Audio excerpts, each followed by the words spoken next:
భీష్మ ఏకాదశి కథ. భీష్మ ఏకాదశి అనేది మాఘమాసంలో శుక్లపక్షంలో వచ్చే ఏకాదశి. ఈ ఏకాదశికి మహాభారతంలోని మహావీరుడు భీష్మ పితామహుడు కారణంగా ఈ పేరు వచ్చింది.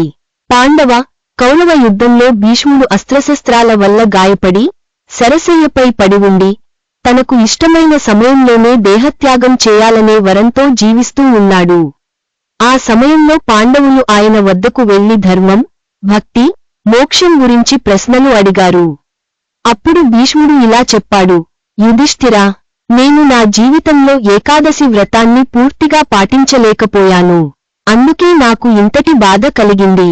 కాని మాఘ శుక్ల ఏకాదశి రోజున ఉపవాసం చేసి శ్రీ మహావిష్ణువును భక్తితో పూజిస్తే నా వంటి వారికి కూడా పాపవిమోచనం లభిస్తుంది. ఆ రోజు భీష్ముడు నీళ్లు కూడా తాగకుండా నిర్జల వ్రతం పాటించి శ్రీ మహావిష్ణువును ధ్యానిస్తూ ప్రార్థించాడు.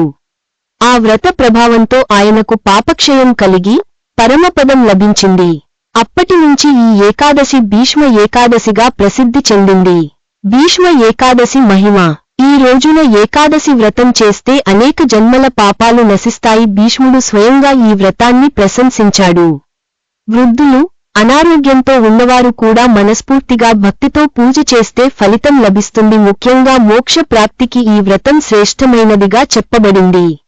భీష్మ ఏకాదశి సందేశం. ఈ ఏకాదశి మనకు చెప్పే సందేశం ఏమిటంటే, భక్తి, ఉపవాసం, శ్రీహరి స్మరణ జీవితంలో ఎంత ముఖ్యమో అన్నది. భీష్ముడు వంటి మహానుభావుడికే ఏకాదశి మహిమ తెలిసి చివరికి ఆ వ్రతాన్ని ఆచరించి మోక్షం పొందాడు.